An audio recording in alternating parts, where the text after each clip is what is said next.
Hi students, welcome to our channel Easy Inter Max. Today we will discuss the topic straight lines law, exercise 9D law, Roman number 2 law, 7th problem.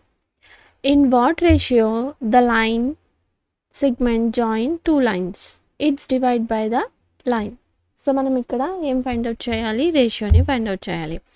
మనం same 9C ఎక్సర్సైజ్లో Roman number 1లో 10th ప్రాబ్లమ్ని ఇదే విధంగా solve చేసామన్నమాట. So అదే విధంగా మనం ఇక్కడ సాల్వ్ చేద్దాం. సో మనం ఇక్కడ లెట్ ద ఈక్వేషన్ గివెన్ ఈక్వేషన్ని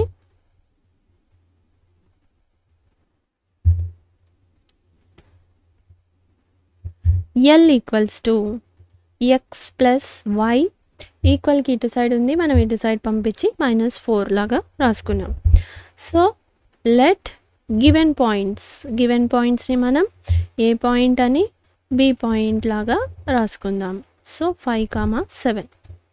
నెక్స్ట్ ఇప్పుడు ఈ పాయింట్ ద్వారా ఇవి పాస్ అవుతున్నాయి అన్నట్టుగా now point A equals to -1, 1. So point 1కి మనం ఈ ఎల్ లైన్ ఏమవుతుందంటే L1 అవుతుంది. సో పాయింట్ 1 ద్వారా ఈ ఎక్స్ వాల్యూ దగ్గర ఎక్స్ కోఆర్డినేట్ వై కోఆర్డినేట్ని ఎక్స్ వాల్యూలో సబ్స్టిట్యూట్ చేద్దాం. -1 + 1 -4. సో ఇది క్యాన్సల్, మనకి మిగిలింది L1 ఈక్వల్స్ టు -4. సో అదేవిధంగా ఈ వాల్యూ నెగిటివ్.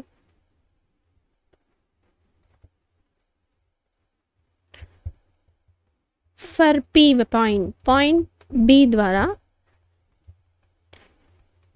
ఏం వాల్యూ వచ్చింది 5/7. సో ఈ లైన్ L2 అనుకుందాం. So 5 + 7 -4 implies L2 equals to 8. So ఈ వాల్యూ పాజిటివ్ వచ్చింది. ఇప్పుడు రేషియో ఫార్ములా ఏంది మనకి?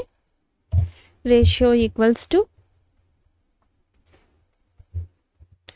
-L1/L2.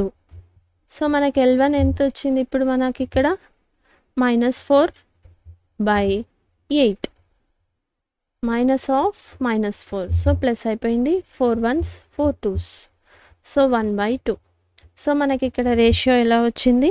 1:2 రేషియోలో వచ్చింది. సో ఇది నెగిటివ్, సో ఇది పాజిటివ్. ఏమవుతుంది? ఈ పాయింట్స్ ఒకదానికొకటి ఆపోజిట్ సైడ్లో ఉన్నాయి అని అర్థం. సో మనకి ఇంతవరకే ఉంది. సో ఇది అనమాట. సో 1:2. సో మనకి ఇక్కడ రేషియో 1:2 రేషియోతో ఇది ఫైండ్ అవుట్ చేసాం. Next 8th problem. Find the equation of the line passing through the point. ఒక పాయింట్ ఇచ్చారు, మళ్ళీ ఈ లైన్ ఒక ప్యారలల్గా ఉంది మరియు సెకండ్ పర్పెండిక్యులర్గా ఉంది. అంటే 2 కండిషన్స్ ఇచ్చారు. ఈ లైన్ వచ్చి ఒక పర్పెండిక్యులర్గా ఉంది, ఒక లైన్కి ప్యారలల్గా ఉంది, మరొక లైన్కి పర్పెండిక్యులర్గా ఉంది. కానీ ఇక్కడ మనకి లైన్ ఇవ్వలేదు, ఓన్లీ 2 పాయింట్స్ ఇచ్చారు. సో మనం 2 పాయింట్స్ ద్వారా స్లోప్స్ని ఫైండ్ అవుట్ చేద్దాం. స్లోప్ని ఫైండ్ అవుట్ చేసి ప్యారలల్గా ఒక లైన్ ప్యారలల్ అంటే 2 lines are parallel, slopes are equal. So M1 M2. అదేవిధంగా పర్పెండిక్యులర్ అనగానే 2 లైన్స్ యొక్క ప్రోడక్ట్స్ ఏమవుతుంది మనకి? -1. సో -1 ఇలా ఈ విధంగా యూస్ చేసుకొని మనం ఇప్పుడు స్లోప్స్ ద్వారా స్లోప్ తెలుసు, పాయింట్ తెలుసు, ఈక్వేషన్ మనం ఫైండ్ అవుట్ చేయొచ్చు అనమాట. సో రాసుకుందాం మనం గివెన్ పాయింట్స్. ఏం పాయింట్స్ ఇచ్చారు మనకి? ఏ పాయింట్ అనుకుందాం. 1, 3ని పాస్ అయ్యే పాయింట్ ఏ. అదేవిధంగా B equals to 3, -5. C equals to -6, 1. So ఇప్పుడు స్లోప్ ఆఫ్ బీసీ మనం స్లోప్ ఫైండ్ అవుట్ చేయాలి. ఈ 2 పాయింట్స్ ద్వారా స్లోప్ ఫైండ్ అవుట్ చేయాలి కాబట్టి BC. The slope of BC equals to y2 - y1 x2 minus x1. So ఇది x1 y1 x2 y2. So దీంట్లో మనం ఇప్పుడు సబ్స్టిట్యూట్ చేస్తే y2 1 minus of minus plus 5 by minus 6 minus 3. So 6 by minus 9 6 3. So minus 2 by 3. So మనకి ఇక్కడ conditions ఇచ్చారు. So first condition ఏమిటి, 2 lines are, ఈ 2 lines ఎలా ఉన్నాయి ఒకదానికొకటి parallel. So 2 lines are parallel,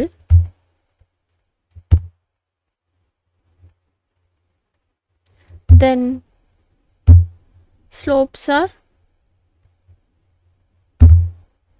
m1 equals to m2. So ఇప్పుడు మనకి ఇక్కడ స్లోప్ ఏమైంది, మనకు కావాల్సిన slope m equals to -2/3. Same ఏం చేంజ్ కాలేదు, స్లోప్స్ ఆర్ ఈక్వల్స్ కాబట్టి. సో మనం ఇప్పుడు ఈక్వేషన్ని ఫైండ్ అవుట్ చేద్దాం. The equation of the line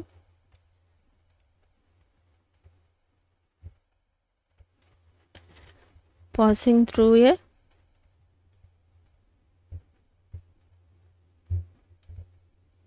point, ఏ పాయింట్ ద్వారా పాస్ అవుతుంది కాబట్టి a1, 3. స్లోప్ వచ్చి మనం ఏమనుకున్నాం m-2/3. సో ఈక్వేషన్లో సబ్స్టిట్యూట్ చేద్దాం. y - y1 equals to m into x - x1.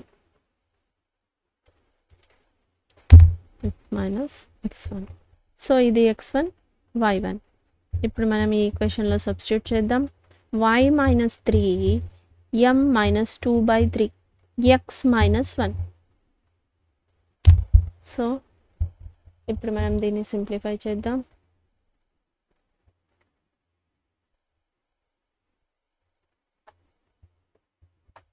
ఇప్పుడు ఇదేమవుతుంది, మనకి ఈ 3 న్యూ టు సైడ్ పంపిస్తే ఇంటూ 3 డైరెక్ట్గా రాసిద్దాం. సో మల్టిప్లై చేసేద్దాం 3తో.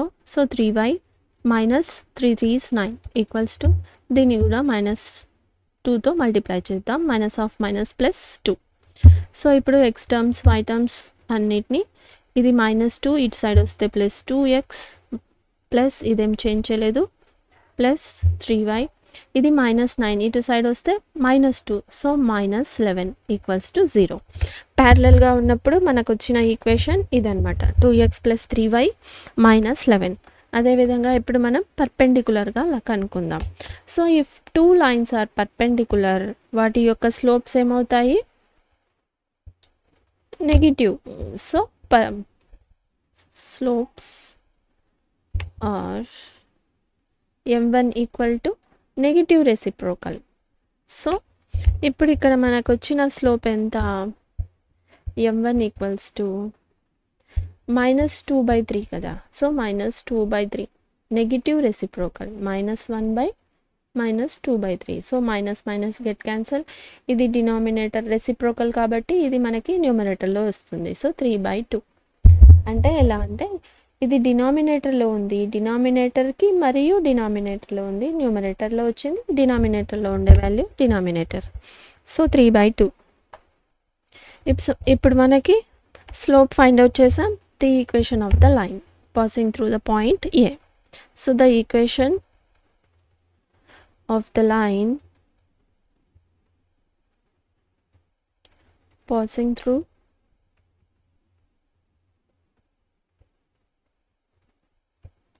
the point A equals to 1, 3. So మళ్ళీ మనం ఇక్కడ ఈక్వేషన్ రాసుకోకుండా ఇది ఇలాగే రాసేద్దాం. So y - 3 equals to slope 3/2 x - 1.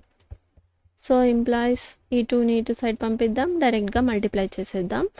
2y - 3 2s are 6 3x - 3 implies 3x. So ఈ టర్మ్స్ని ఇటు సైడ్ పంపిద్దాం. +2y - 2y అవుతుంది, +6 -6 +6 అవుతుంది, ఇక్కడ -3 ఉంది. సో మనకి ఇక్కడ +3 equals to 0. This is the equation. మనం ఇక్కడ ఫైండ్ అవుట్ చేయాల్సిన ఈక్వేషన్స్ ఇదే అన్నమాట. సో మనకి ఇక్కడ ప్యారలల్గా ఉన్న ఈక్వేషన్ని మరియు పర్పెండిక్యులర్గా ఉన్న ఈక్వేషన్ని మనం ఫైండ్ అవుట్ చేయాలి. సో ప్యారలల్గా ఉండే ఈక్వేషన్ ఇది, పర్పెండిక్యులర్గా ఉండే ఈక్వేషన్ ఇది. సో మనం ఇప్పుడు ఇక్కడ ఫైండ్ అవుట్ చేసాం. ఓన్లీ మనకి ఇక్కడ ఈ 2 పాయింట్స్ ఒకటి తెలిసి ఉండాలి. ప్యారలల్ అంటే స్లోప్స్ ఈక్వల్, పర్పెండిక్యులర్ అంటే వాటి యొక్క ప్రోడక్ట్స్ -1కి ఈక్వల్ అని, అంతే. Next find the equation of the line perpendicular to the line. So మనకి ఇక్కడ ఏమర్థమైంది, 2 లైన్స్ ఉన్నాయని అర్థమైపోయినాయి. ఈ లైన్స్ ఎలా ఉన్నాయి, ఒకదానికొకటి పర్పెండిక్యులర్గా ఉన్నాయని అర్థమైంది.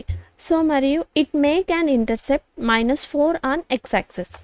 సో -4 ఆన్ ఎక్స్ యాక్సిస్ అంటే మనకి పాయింట్ ఎలా ఉంటుంది, ఎక్స్ యాక్సిస్ మీద 0,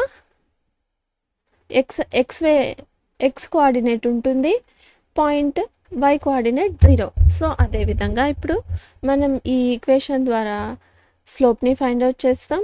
సో ఈ ఈక్వేషన్ ద్వారా స్లోప్ ఫైండ్ అవుట్ చేస్తాం. సో 2 ఈక్వల్స్ పర్పెండిక్యులర్ అంటే ఒకదాని యొక్క నెగిటివ్ రెసిప్రోకల్. దీని ద్వారా స్లోప్ని, ఈ పాయింట్ ద్వారా ఈక్వేషన్ని సబ్స్టిట్యూట్ చేసి ఈక్వేషన్ని ఫైండ్ అవుట్ చేద్దాం అనమాట. So solution, given line 3x + 4y + 6 = 0. దీని ద్వారా మనం స్లోప్ని ఫైండ్ అవుట్ చేయాలి కాబట్టి y వాల్యూని, y = mx + c కదా స్లోప్ ఫామ్. సో మనం ఇప్పుడు ఈ ఈక్వేషన్ని స్లోప్ ఇంటర్సెప్ట్ ఫామ్లోకి తీసుకొని వస్తున్నాం. సో y = -3/4 సపరేట్ చేసుకుందాం ప్రతి టర్మ్కి, అప్పుడు ఇది వస్తుంది అనమాట. So this is the slope. So m = -3/4. So ఇక్కడ స్లోప్స్ ఎలా ఉన్నాయి, ఒకదానికొకటి పర్పెండిక్యులర్. 2 లైన్స్ ఎలా ఉన్నాయి, పర్పెండిక్యులర్. కాబట్టి స్లోప్స్ ఏమవుతాయి, slope of the perpendicular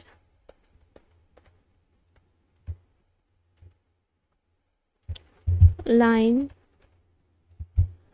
is m1 అనుకుంటే మైనస్ నెగిటివ్ రెసిప్రోకల్ కదా. So m1 = -3/4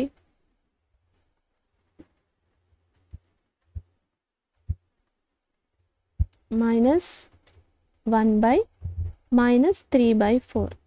so minus get cancel, ఇది డినామినేటర్లో ఉంది. సో న్యూమరేటర్లో వస్తుంది 4/3, రెసిప్రోకల్ కాబట్టి 4/3. సో ఇప్పుడు మనకి పాయింట్ ఎలా ఉంది, ఎక్స్ యాక్సిస్ మీద పాయింట్ కాబట్టి, so the point is -4, 0. Therefore point తెలుసు, m స్లోప్ తెలుసు. మన ఈక్వేషన్ ఎలా ఉంటుంది, equation of the line is y - y1 = m × x - x1. So y - 0 m × x - +4. m వాల్యూని మనం ఇక్కడ సబ్స్టిట్యూట్ చేయాలి. సో m వాల్యూ ఎంత, 4/3. సో y, ఈ 3ని ఇటు సైడ్ పంపిస్తే 3y, 4 × x 4x, 4 4 16. So 4x, ఈ టర్మ్ని ఇటు సైడ్ పంపిద్దాం, -3y + 16 = 0. This is the equation. So మనం ఇక్కడ పర్పెండిక్యులర్గా ఉండే లైన్ యొక్క ఈక్వేషన్ని ఫైండ్ అవుట్ చేయమన్నారు. సో ఇక్కడ ఇది ఫైండ్ అవుట్ చేసాం. ఇక్కడ ఓన్లీ ఇంటర్సెప్ట్ ఎక్స్ యాక్సిస్ మీద ఉండే పాయింట్ ఇచ్చారు. ఎక్స్ యాక్సిస్ మీద ఎలా ఉంటుంది, మనకి పాయింట్ x, 0లా ఉంటుంది కాబట్టి పాయింట్ తెలిసింది. మరియు ఈ ఈక్వేషన్ ద్వారా స్లోప్ని ఫైండ్ అవుట్ చేసాం. పర్పెండిక్యులర్ కాబట్టి ఇదా అనమాట, ఇలా సింప్లిఫై చేసాం. If you have any doubts you can ask in comments. 9th ప్రాబ్లమ్ని మరియు 8th ప్రాబ్లమ్ని, రోమన్ నెంబర్ 2లో 7th ప్రాబ్లమ్ని సింప్లిఫై చేసాం. If you want me to solve any specific problem from any chapter, let me know in the comments so that I will upload in next video. If you like the content, like, share, subscribe to our channel Easy Inter Maths. Thank you.